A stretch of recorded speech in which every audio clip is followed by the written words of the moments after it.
అందరికీ నమస్తే, welcome to Telugu data channel. So quiz number 3కి అందరికీ స్వాగతం. So Telangana TET and AP TET and Telangana DSC AP DSC వాళ్ళకి అందరికీ కామన్గా ఉండే టాపిక్ నుండి అయితే ఈరోజు అయితే క్విజ్ కండక్ట్ చేయడం జరుగుతుంది. గణిత శాస్త్రము మరియు స్వభావము, అంటే గణిత శాస్త్రం యొక్క ఉద్భవము మరియు దాని యొక్క సత్య నియమాలు మరియు లక్షణాలపైన ఈ క్విజ్ అయితే ఉంది. ఖచ్చితంగా 1 క్వశ్చన్ వచ్చేటటువంటి ఏరియా.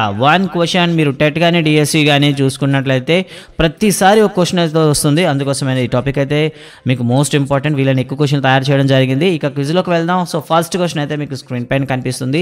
క్రింది నిర్వచనాలలో సరిగా జత చేసిన దానిని గుర్తించండి. అంటే చేసినవి ఏవి ఉన్నాయి ఒకసారి గుర్తించండి అడిగారు.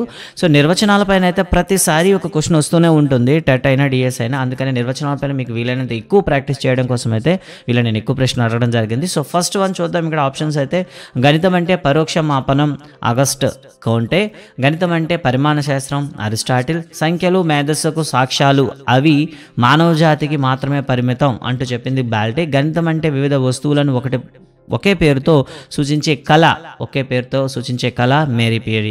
ఇక్కడ 4 స్టేట్మెంట్స్ అయితే ఇచ్చారంటే 4 నిర్వచనాలు ఇచ్చారు. ఇందులో సరైనవేవి? So option 1 1 2 3, option 2 2 3 4, option 3 1 2 4, option 4 1 2 3 4.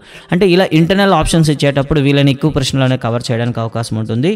So ఇప్పుడు దీని రైట్ ఆన్సర్ ఏమవుతుందో చెక్ చేద్దాం. సో గణితం అంటే పరోక్ష మాపనం ఆగస్ట్ కొమ్టే ఇస్ ద రైట్ అండి.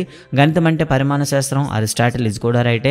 సంఖ్యలు మేధస్సు కేవలం మాత్రమే పరిమితం అనేది కూడా రైటే.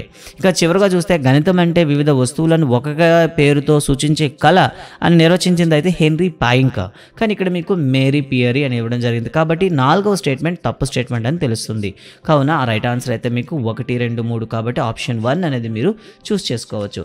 ఇక తర్వాత ప్రశ్న చూద్దాం ఒకసారి. ప్రాథమిక స్థాయి విద్యా గమ్యాలను సంకుచిత గమ్యాలు ఉన్నత గమ్యాలుగా వర్గీకరించింది ఎవరు? సో ఈ ప్రశ్న కూడా చాలా ఇంపార్టెంట్. ఇదివరకే టెట్లో ఒకసారి అడగడం జరిగింది. So answer 1 David Wheeler, option 2 Benjamin Peirce, option 3 Bertrand Russell, option 4 George Polya. మీ రైట్ ఆన్సర్ ఏమనుకుంటున్నారు కామెంట్స్లో అయితే పెట్టండి. సో ఇక్కడ ఈ నిర్వచనాల పైన ఖచ్చితంగా మనకి ఒక క్వశ్చన్ అనేది టెట్ మరియు డిఎస్లో రావడానికి 99% ఛాన్స్ ఉంది. అండ్ ఇదివరకు చాలాసార్లు రిపీట్ అయ్యాయి, అందుకే ప్రతి క్వశ్చన్ అయితే తీసుకోవడం జరుగుతుంది. సో ఇప్పుడైతే మీరు ఆన్సర్స్ అయితే ఇచ్చారనుకుంటున్నాను, కామెంట్లో పెడుతున్నారు. సో రైట్ ఆన్సర్ చూద్దామైతే so George Polya is the right answer అండి. సో జార్జ్ పోలియా ప్రకారం ప్రాథమిక స్థాయిలో విద్యా గమ్యాలను సంకుచిత గమ్యాలు ఉన్నత గమ్యాలుగాను వర్గీకరించడం అయితే జరిగింది. తర్వాత ప్రశ్న చూద్దాం ఒకసారి. సో మళ్ళీ ఇంటర్నల్ ఆప్షన్ ఇవ్వడం జరిగింది. క్రింది వాటిలో సరియగు వాక్యాలను గుర్తించండి. అంటే ఇక్కడ కొన్ని వాక్యాలు అయితే ఇవ్వడం జరిగింది, ఇందులో సరైన వాక్యాలు ఏమో గుర్తించండి. సో ఫస్ట్ వన్, తెన్నేటి విద్వాన్ లేదా విద్వాన్ తెన్నేటి తెలుగులో సారమతి అనే పేరుతో గణిత సార సంగ్రహమును అనువదించారు. 2 మ్యాథమెటిక్స్ అనేది మ్యాథమెటికా అనే గ్రీకు పదం నుండి ఉద్భవించింది. ఆల్ఫ్రెడ్ రెన్వి ఇలా ప్రకటించాడు, తన సంతోషం పొందడానికి గణితం చేస్తానని ప్రకటించుకున్నాడు. అదే పాస్కల్ ప్రకారం అయితే ప్రపంచ వృత్తులన్నింటిలోనూ గణితం అభ్యసనం చక్కనైనది. సో ఇందులో ఏవో కొన్ని తప్పు ఉన్నాయి, కొన్ని రైట్ ఉన్నాయి. సో మీకు ఆప్షన్స్ అయితే 1 సరియగు వాక్యాలు అంటే సరైన వాక్యాలు గుర్తించమన్నారు. 1 2 3, ఆప్షన్ 2 1 3 4, ఆప్షన్ 3 1 2 4, ఆప్షన్ 4 1 2 3 4. సో మీ ఆన్సర్ ఏమనుకుంటున్నారు కింద కామెంట్స్లో అయితే పెట్టండి. సో ఇలా మనకి మల్టిపుల్ క్వశ్చన్స్ అనేవి ఒకే క్వశ్చన్లో అడగడానికి అవకాశం ఉంటుంది. ముఖ్యంగా నిర్వచనాలపైన అయితే ఖచ్చితంగా ఒక ప్రశ్న రావడానికి అవకాశం ఉంటుంది. సో అభ్యర్థులందరూ కూడా ఖచ్చితంగా నిర్వచనాలపైన కంటెస్ట్ పెట్టండి. సో ఇందులో రైట్ ఆన్సర్ చూద్దామండి. సో 1 3 4 రైట్ అండి. మ్యాథమెటిక్స్ అనేది మ్యాథమెటిక్ అనే లాటిన్ వర్డ్ నుండి అయితే ఉద్భవించింది, బట్ ఇక్కడ గ్రీక్ పదం అని ఇచ్చారనమాట. సో ఇక్కడ మనం ఇది తప్పు అని చెప్పవచ్చు. కాబట్టి ఆప్షన్ 2 అనేది ఇందులో స్టేట్మెంట్ 2 అనేది తప్పు. కాబట్టి సరైన స్టేట్మెంట్లు ఏవంటే 1 3 4 కాబట్టి ఆప్షన్ 2 అయితే మీరు ఎంచుకోవచ్చు. ఇక తర్వాత ప్రశ్న చూద్దాం ఒకసారి. బెంజమిన్ పియర్స్ నిర్వచనం ప్రకారం అసలు గణితం అంటే ఏంటి? బెంజమిన్ పియర్స్ ప్రకారం గణితం అంటే ఏమిటి? ఇది ఆల్రెడీ 2018 టెట్లో అడగడం జరిగింది. సో డైరెక్ట్గా మీకు టెట్ నుండి అయితే తీసుకోవడం జరిగింది. పరిమాణ శాస్త్రము, ప్రత్యక్ష మాపన శాస్త్రము, పరోక్ష మాపన శాస్త్రము, ఇక చివరగా అవసరమైన నిర్ధారణలు రాబట్టే శాస్త్రము. సో మీ ఆన్సర్ ఏమనుకుంటున్నారు కిందన కామెంట్ అయితే పెట్టండి. ఇది గతంలో టెట్లో అడిగేసినటువంటి ప్రశ్న అండ్ రిపీటెడ్గా అవుతున్న ప్రశ్న. అంటే టెట్లో ఒకలాగా అడగడం జరిగింది, డిఎస్సిలో ఒకలాగా అడగడం జరిగిందనమాట. సో ప్రశ్నని రివర్స్లో డిఎస్సిలో అడిగారు, ఇప్పుడు అడిగిన విధానంగా టెట్లో అడిగారనమాట. సో బెంజమిన్ పియర్స్ నిర్వచనం ప్రకారం గణితం అంటే పరిమాణ శాస్త్రము, ప్రత్యక్ష మాపన శాస్త్రము, పరోక్ష మాపన శాస్త్రము, అవసరమైన నిర్ధారణలు రాబట్టే శాస్త్రము. మీ కామెంట్స్ కూడా వింటూ పెడుతూ ఉండండి. సో దీని యొక్క రైట్ ఆన్సర్ అయితే మనకు మీరు కామెంట్ అయితే పెడుతూ ఉండండి. సో టైమర్ అనేది నెక్స్ట్ క్విజ్లో వచ్చేసరికి మీకు టైమర్ అనేది కనిపిస్తుంది. 15 సెకండ్స్ అయితే టైం ఇవ్వడానికి అయితే ప్రయత్నిస్తాను. సో రైట్ ఆన్సర్ చూద్దాం. రైట్ ఆన్సర్ ఏంటంటే అవసరమైన నిర్ధారణలు రాబట్టే శాస్త్రము. నిర్వచనంలో చూసుకుంటే ఆవశ్యకత పర్యవసానాలను ఊహించా విజ్ఞానమే గణితము అని ఉంటుందన్నమాట. అంటే ఆవశ్యకమైన అంటే అవసరమైన నిర్ధారణలు రాబట్టే శాస్త్రము. కాబట్టి ఆప్షన్ 4 అయితే మీకు సరిపోతుంది. ఇది గత టెట్లో అడిగింది. ఇక తర్వాత ప్రశ్న, సంఖ్య రాసులు మాపనాల విజ్ఞానమే గణితం అని నిర్వచించిన గణిత శాస్త్రవేత్త ఎవరు? మళ్ళీ ప్రశ్న చూడండి. గణితం అంటే సంఖ్య రాసులను మాపనం చేసే విజ్ఞానము అని చెప్పింది ఎవరు? Option A Pascal, option 2 Bell, option 3 Benjamin Peirce, option 4 Archimedes. మీ ఏ రైట్ ఆన్సర్ ఏమనుకుంటున్నారో ఒకసారి పెట్టండి. ఇది కూడా మనకి డిఎస్సి 2019లోను, టెట్ 2018లోను రిపీట్ అయింది. అదేవిధంగా టెట్ 2014లో కూడాను రిపీట్ అయిన క్వశ్చన్ ఇది. సో ఖచ్చితంగా ఇలాంటి క్వశ్చన్స్ని మనం ఎట్టి పరిస్థితుల్లో మిస్ చేయకూడదు. సో మనం చదివేటప్పుడే నిర్వచనాలు అనేవి front to back and back to front రెండు విధాలుగా చదువుకున్నట్లయితే బెటర్గా ఉంటుంది. సో మీ ఆన్సర్ అయితే కామెంట్ అయితే పెట్టండి. ఎస్ అండి, ఎస్. దీని ఆన్సర్ అయితే మనందరికీ తెలిసిందే, బెల్ అండి. బెల్ మహానుభావుడి ప్రకారం గణితం అంటే సంఖ్యారాశులు, సంఖ్యలు, రాసులు, మాపనాల విధానము అని చెప్తాం అనమాట. ఇక తర్వాత ప్రశ్న ఒకసారి చూద్దాం. సంఖ్యారేఖపై రుణ ధన సంఖ్యలను గుర్తించుట అనేది గణితం యొక్క ఈ స్వభావాన్ని సూచిస్తుంది. అంటే గణితానికి మనకి ఇక్కడ టాపిక్ ఏం తీసుకున్నామంటే ఒక సత్య నియమాలు ఒక 10, లక్షణాలు ఒక 10 తీసుకోవడం జరిగింది. చరిత్రగా సంబంధించిన నిర్వచనాలు అయితే తీసుకోవడం జరిగింది. సో సంఖ్యారేఖ పైన రుణ సంఖ్యలను ధన సంఖ్యలను గుర్తించడం అనేది గణితం యొక్క ఏ లక్షణాన్ని లేదా ఏ స్వభావాన్ని సూచిస్తుంది? ఆప్షన్ ఏ సరిచూసే స్వభావము, ఆప్షన్ బి ఖచ్చితత్వము, ఆప్షన్ సి సౌందర్య లక్షణము, ఆప్షన్ డి గణితం యొక్క తార్కిక విధానము. సో ఖచ్చితంగా ఇప్పుడైతే మీ ఆన్సర్ అయితే చెప్పవచ్చు. ప్రశ్న మళ్ళీ చూడండి. సంఖ్యారేఖ పైన రుణ ధన సంఖ్యలను సూచించుట అనేది గణితం యొక్క ఏ లక్షణం పైన ఆధారపడి ఉంటుంది? సో మీ ఆన్సర్ అయితే కామెంట్స్లో పెట్టండి. ఓకే, ఖచ్చితంగా ఇలాంటి ప్రశ్నలు అడగడానికి ఎక్కువ అవకాశం అయితే ఉంటుంది. కాబట్టి మీరు ఆన్సర్ చేయడానికి ప్రయత్నించండి. మెథడాలజీ అనేది అటు టెట్కి గాను ఒక్కసారి కానీ సరిగా ప్రిపేర్ అయినట్లయితే అటు డిఎస్సి వరకు కూడా కొనసాగుతుంది. అండ్ మీ అందరికీ తెలిసిందే డిఎస్సిలో జాబ్ డిసైడ్ చేసేది మెథడాలజీనే. అండ్ టెట్లో మనకి ఎక్కువ స్కోర్ రావడానికి అవకాశం ఇచ్చేది కూడా మెథడాలజీనే. కాబట్టి మెథడాలజీని చదివేటప్పుడు కాస్త ఒక ప్రత్యేక దృష్టి పెట్టి ప్రిపేర్ అవ్వడానికి ట్రై చేయండి. సో దీని రైట్ ఆన్సర్ చూద్దామండి. సంఖ్యారేఖపై రుణధన సంఖ్యలను గుర్తించడం అనేది కొన్ని సందర్భాల్లో మనకి ఖచ్చితత్వాన్ని సూచిస్తుంది. కాబట్టి ఆప్షన్ 2 అనేది రైట్ ఆన్సర్. తర్వాత ప్రశ్న చూద్దాం ఒకసారి. తర్వాత ప్రశ్న అయితే ఒక గణిత ప్రవచనం సత్యమో కాదో నిరూపించడానికి పాటించవలసిన ప్రమాణాలను ఇలా చెప్పవచ్చు. మళ్ళీ చూడండి ప్రశ్న. ఒక గణిత ప్రవచనం సత్యమో కాదో నిరూపించడానికి పాటించవలసిన ప్రమాణాలను ఇలా చెప్పవచ్చు. ఆప్షన్ 1 శాస్త్ర స్వభావము, ఆప్షన్ 2 గణిత లక్షణాలు, ఆప్షన్ 3 సత్య నియమాలు, ఆప్షన్ డి గణిత పరిధి. ఇందులో మీరు ఏమనుకుంటున్నారో చూడండి. సో ఈ నిర్వచనాన్ని అయితే మళ్ళీ చదివినట్లయితే మీకు అర్థమవుతుంది. ఒక గణిత ప్రవచనం సత్యమో కాదో నిరూపించడానికి పాటించవలసిన ప్రమాణాలను ఇలా చెప్పవచ్చు. సో ఓకే, మీ కామెంట్ అయితే పెట్టండి. సో ఇలాంటి ప్రశ్నలు అనేవి మనకు టెక్స్ట్ బుక్లో డైరెక్ట్గా ఉంటాయి. బట్ టెక్స్ట్ బుక్ని మనం ఒకసారి కానీ చదివినట్లయితే వీటిని ఈజీగా మనం ఆన్సర్ చేయగలుగుతాము. సో రైట్ ఆన్సర్ చూద్దాం ఒకసారి. సో ఈ నిర్వచనాన్ని మళ్ళీ ఒరిజినల్ ఫామ్లో మారుదాం. ఒక గణిత ప్రవచనం సత్యమో కాదో నిరూపించడానికి పాటించవలసిన నియమాలు లేదా ప్రమాణాలు సో నియమాలు లేదా ప్రమాణాలను ఇలా పిలవవచ్చు అంటే వాటిని సత్య నియమాలు అంటారు. Option 3 is the right answer అనమాట. సో ఖచ్చితంగా అవి సత్య నియమాలని పాటించవలసి ఉంటుంది. ఇక తర్వాత ప్రశ్న చూద్దాం ఒకసారి. సౌష్ఠవ రూపాలు బోధనలో ఉపాధ్యాయుడు రావి ఆకును తీసుకొని వర్ణించాడు. అయితే అతడు అనుసరించిన విధానం ఈ గణిత స్వభావంను తెలియజేస్తుంది. అంటే ఏ గణిత స్వభావాన్ని సూచిస్తుంది? మళ్ళీ చూడండి, సౌష్ఠవ రూపాలను బోధనలో ఉపాధ్యాయుడు రావి ఆకును తీసుకొని వర్ణిస్తున్నాడు. అతడు అనుసరించిన విధానం ఈ గణిత స్వభావాన్ని తెలియజేస్తుంది. సరిచూసే స్వభావము, ఆగమన నిగమన హేతువాదము, సౌందర్య లక్షణము, సహజమైన ఆలోచన విధానము. ఈ ప్రశ్నకు మీ సమాధానం ఏమిటి? ఇది కూడా మీకు టెక్స్ట్ బుక్ నుండి నేరుగా తీసుకోవడం అయితే జరిగిందనమాట. ఓకేనండి, రైట్. సో ఒక ఉపాధ్యాయుడు సౌష్ఠవ రూపాల బోధనలో ఏం చేస్తున్నాడంటే ఒక రావి ఆకును తీసుకొని వర్ణిస్తున్నాడనమాట. ఇరువైపులు కూడా ఒకేలా ఉందని. అయితే అతను వర్ణన అయితే ఏ గణితం యొక్క ఏ స్వభావాన్ని మనకి ప్రతిబింబిస్తుంది అని అడిగాడు అనమాట. సో రైట్ ఆన్సర్ ఏమనుకుంటున్నారు కామెంట్ అయితే పెట్టండి. So it's time for answer. Right answer అయితే మనకి సౌందర్య లక్షణం. సౌందర్య లక్షణం అనే స్వభావం మీదే ఇది ఆధారపడి మనం సౌష్ఠవ రూపాలను బోధించడం అనేది జరుగుతూ ఉంటుంది. తర్వాత ప్రశ్న చూద్దాం ఒకసారి. ప్రముఖ గణిత శాస్త్రవేత్త రస్సెల్ ప్రకారం గణిత భావనలను పూర్తిగా వీటి నిర్మాణం వలన మాత్రమే ఏర్పడుతుంది. అంటే రస్సెల్ ప్రకారం గణిత భావనల నిర్మాణం వేటి ఆధారంగా ఏర్పడుతుంది? ఆప్షన్ 1 ఆగమన హేతువాదము, ఆప్షన్ 2 తార్కిక ఆలోచన విధానము, ఆప్షన్ 3 నిగమన హేతువాదము, ఆప్షన్ 4 ఆగమన నిగమన హేతువాదము. సో మీ రైట్ ఆన్సర్ ఏమనుకుంటున్నారు చెప్పండి. ప్రముఖ గణిత శాస్త్రవేత్త రస్సెల్ ప్రకారము గణిత భావనలు పూర్తిగా వీటి నిర్మాణం వలన ఏర్పడుతుంది.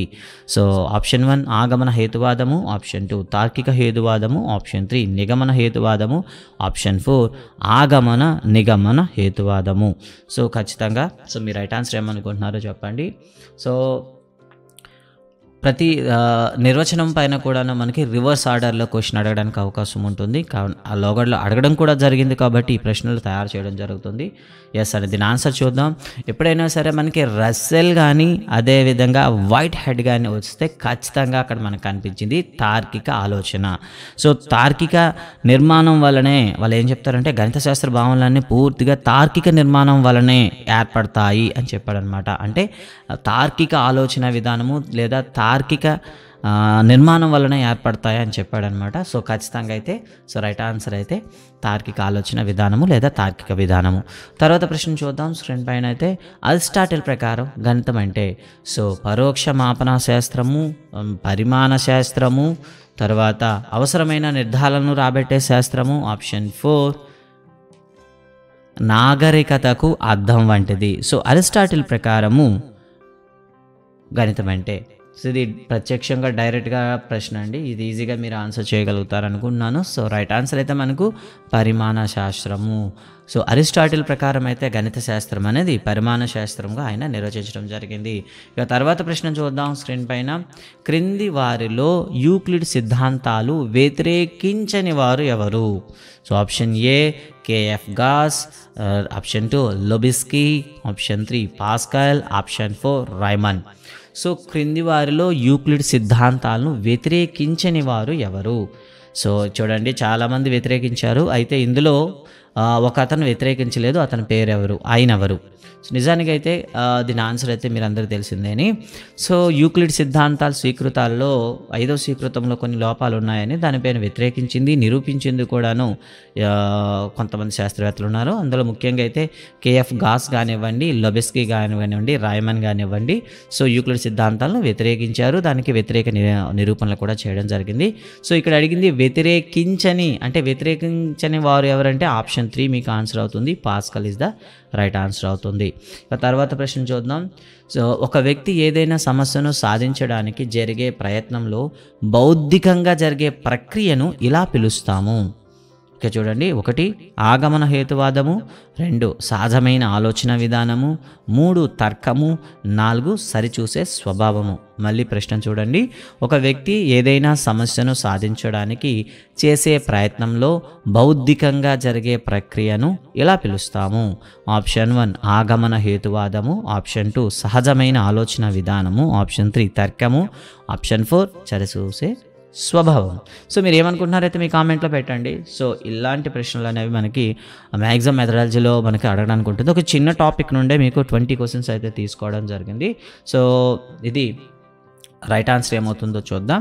సో రైట్ ఆన్సర్ అయితే మనకి తర్కం అండి. తర్కం అనమాట. ఇక్కడ అంటే ఒక వ్యక్తి ఏదైనా సమస్యను సాధించడానికి చేసే ప్రయత్నంలో బౌద్ధికంగా జరిగే ప్రక్రియలను తర్కంగా పిలుస్తాము. కాబట్టి option 3 is the right answer. ఇక తర్వాత ప్రశ్న చూద్దాం ఒకసారి. క్రింది వాటిలో సరైన వాటిని గుర్తించండి. ఓకే, గుర్తుంచుకోండి.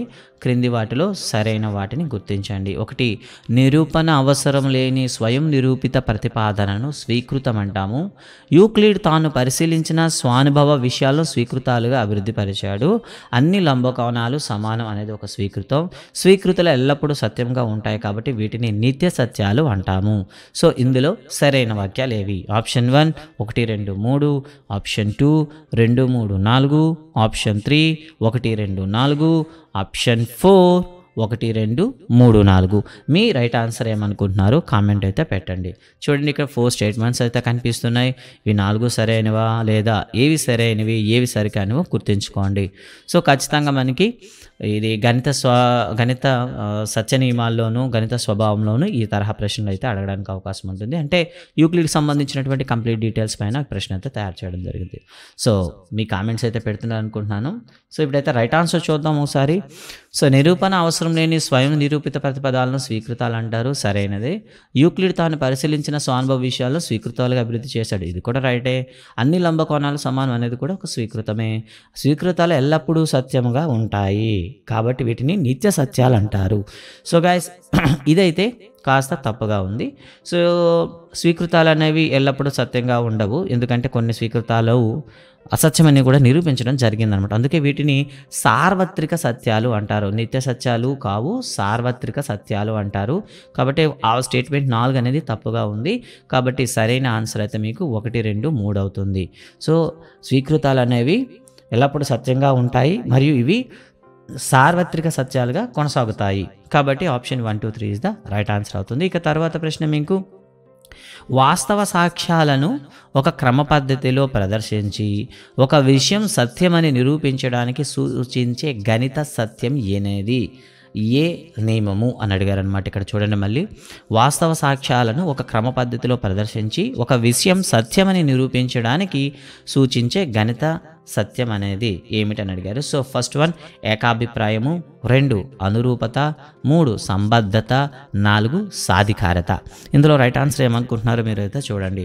అంటే ఒక నియమాన్ని మనం రుజువు చేయాల్సి వస్తే దాన్ని ఏమని చెప్తామంటే ఒక క్రమ పద్ధతిలో ప్రదర్శించి ఒక విషయం సత్యమని నిర్మించడానికి ఒక సోపానాన్ని విధానం ఉపయోగించి చెప్తాం అనమాట. అయితే ఈ పద్ధతిని ఏమని పిలుస్తారు? 1 ఏకాభిప్రాయము, 2 అనురూపత, 3 సంబద్ధత, 4 సాధికారత. మీ ఆన్సర్ ఏదని అనుకుంటున్నారు? సో ఈ ప్రశ్న అనేది గతంలో డిఎస్సిలోను మరియు టెట్లోను అడగడం జరిగింది. కాబట్టి మీ ఆన్సర్ ఏమనుకుంటున్నారో చెప్పండి. ఎస్ అండి, వాస్తవ సాక్ష్యాలను క్రమ పద్ధతిలో ప్రదర్శించడాన్ని మనం ఏమని పిలుస్తామంటే సంబద్ధత అని పిలుస్తాము. కాబట్టి option 3 is the right answer అవుతుంది. ఇక తర్వాత ప్రశ్న చూద్దాం ఒకసారి. తర్వాత ప్రశ్న, యూక్లిడ్ స్వీకృతాలను మనం సార్వత్రికంగా సత్యాలుగా స్వీకరిస్తున్నాము. ఇందుకు సహకరించే గణిత సత్య నియమం ఏమిటి? అంటే ఈరోజు మనం యూక్లిడ్ స్వీకృతాలను సార్వత్రిక సత్యాలుగా మనం స్వీకరిస్తున్నాము. అయితే దీనికి సపోర్ట్ చేసే లేదా ఆధారమైనటువంటి సత్య నియమం ఏమిటి అని అడిగారు అనమాట. ఏకాభిప్రాయమా, 2 అనురూపత, 3 సంబద్ధత లేదా సాధికారత. సో యూక్లిడ్ స్వీకృతాలు సార్వత్రికంగా సత్యాలుగా స్వీకరించడానికి దోహదపడే గణిత సత్య నియమం ఏమిటి? సో చూడండి, ఏకాభిప్రాయమా, అనురూపత, సంబద్ధత, సాధికారత. సో ఇది యూక్లిడ్ స్వీకృతాలను సార్వత్రిక సత్యాలుగా ప్రదర్శించడానికి కారణం ఏంటంటే అందరు గణిత శాస్త్రవేత్తలు కూడా వాటిని స్వీకృతాలుగా స్వీకరించడమే.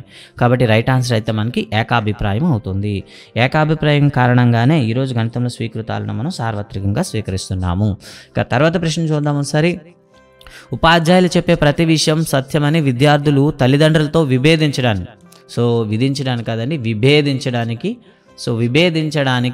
దోహదపడే గణిత సత్య నియమం ఏమిటి? మళ్ళీ ప్రశ్న చూడండి. ఉపాధ్యాయులు చెప్పే ప్రతి విషయం సత్యమని తల్లిదండ్రులు చెప్పినా కూడా వాళ్ళని విభేదిస్తుంటారు. అయితే ఇందులో దాగి ఉన్న గణిత సత్య నియమం ఏమిటి?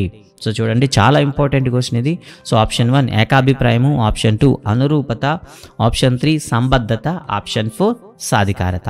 మీ ఆన్సర్ ఏమనుకుంటున్నారు అయితే కామెంట్ అయితే పెట్టండి. సో ఇలాంటి ప్రశ్నలు అయితే మనకు టెట్ డిఎస్సిలో అడిగేటప్పుడు చాలా వరకు ఒక ప్రణాళికాబద్ధంగా ప్రిపేర్ అవ్వని వాళ్ళైతే ఈజీగా ఇందు నుండి అవుట్ అవుతుంటారు. కాబట్టి మనం ప్రిపేర్ అయ్యేటప్పుడే ఒక కరెక్ట్గా ఒక ప్రీ ప్లాన్డ్గా ఒక మంచి నోట్స్ తయారు చేసుకుని ప్రిపేర్ అయినట్లయితే మీకు మంచిగా ఉపయోగపడుతుంది. కేవలం నిర్వచనం టు ఫలితం కాకుండా ఫలితాల నుండి నిర్వచనాలు కూడా వచ్చేటట్లు చదువుకోవాలి. సో దీని రైట్ ఆన్సర్ అయితే మనకు సాధికారత అండి. సాధికారత అనే లక్షణం వల్లనే మనకి ఉపాధ్యాయుడు చెప్పేది, అందుకే తగిన అర్హత కలిగిన ఉన్న వ్యక్తి, శిక్షణ కలిగిన వ్యక్తి, అనుభవం కలిగిన వ్యక్తి ఈ విషయాన్ని బోధిస్తే మనం ఏం చేస్తామంటే దాన్ని నమ్ముతాం. దీన్నే మనం ఏమని పిలుస్తాం? సాధికారత అంటాము. ఇక తర్వాత ప్రశ్న చూద్దాం ఒకసారి. ఒక్క నమ్మకం సత్యమైనది అయితే, 2 సార్లు వచ్చిందండి. ఒక నమ్మకం సత్యమైనది అయితే ఎంతకాలం గడిచినా దాన్ని సత్యం విలువ సత్యమే అవుతుంది అని తెలిపే గణిత సత్య నియమం ఏమిటి? చూడండి, ఒక నమ్మకం సత్యమైనది అయితే ఎంతకాలం గడిచినా దాని సత్యం విలువ సత్యమే అవుతుంది అని తెలిపే గణిత సత్య నియమం ఏమిటి? 1 చారిత్రక ఆధారము, 2 నిలకడ, 3 కాల పరీక్ష, 4 ఏకాభిప్రాయము. సో చూడండి, ఇక్కడ ఒక నమ్మకం సత్యమైనది అయితే ఎంతకాలం గడిచినా దాని సత్య విలువ సత్యమే, సత్యం విలువ కాదండి, సత్య విలువ సత్యమే అవుతుంది అని తెలిపే గణిత సత్య విలువ ఏమిటి? ఓకేనండి, ఒకసారి చూడండి. ఒక నమ్మకం సత్యమైనది అయితే ఎంతకాలం గడిచినా దాని సత్య విలువ సత్యమే అవుతుంది అని తెలిపే గణిత సత్య నియమం ఏమిటి? సో ఆప్షన్ ఏ చారిత్రక ఆధారము, ఆప్షన్ 2 నిలకడ, ఆప్షన్ 3 కాల పరీక్ష, ఆప్షన్ 4 ఏకాభిప్రాయము. సో ఇలాంటి దానికి రైట్ ఆన్సర్ అయితే ఇక్కడ మీకు ఈజీగా క్లూ ఉంది.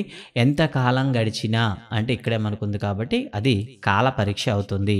సో క్లూ అయితే ఎంతకాలం గడిచినా, ఒకసారి సత్యమైనది ఎంతకాలం గడిచినా అది సత్యంగానే ఉంటుందని చెప్పేది మనకేమవుతామంటే కాల పరీక్షగా మనం చెప్తాము.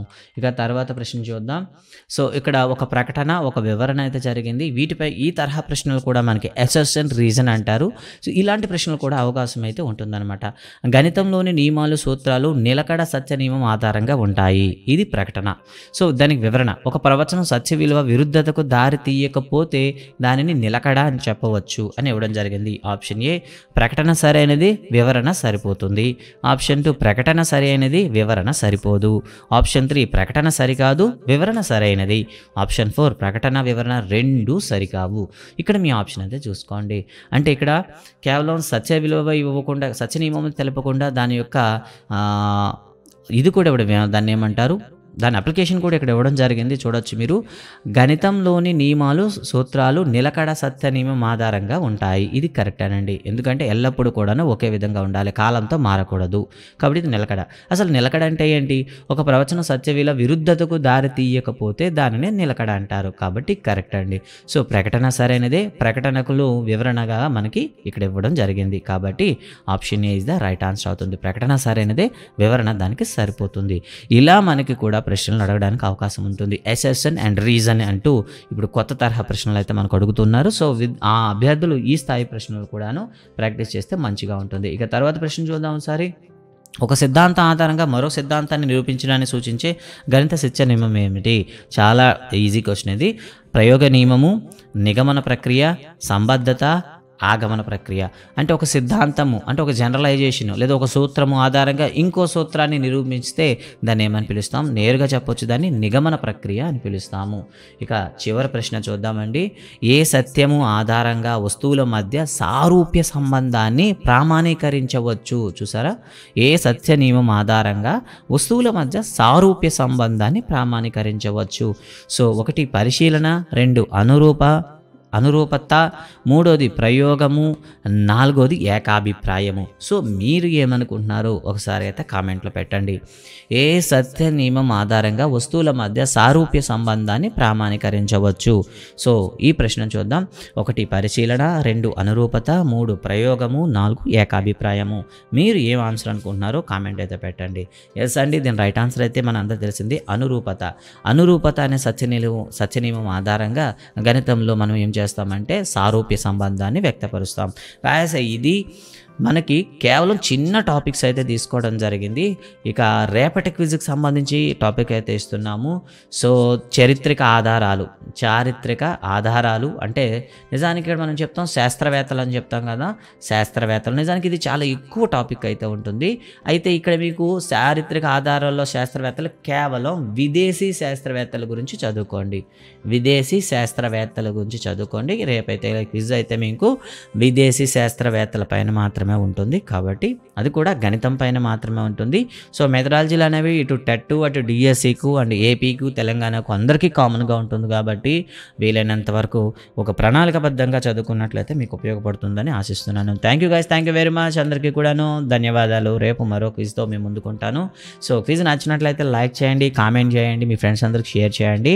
ఫస్ట్ ఆఫ్ ఆల్ సబ్స్క్రైబ్ చేసి మరిన్ని వీడియోస్ కోసం బెల్ ఐకాన్లో ఆల్ నోటిఫికేషన్ ఎనేబుల్ చేయండి. Thank you guys very much. జై హింద్.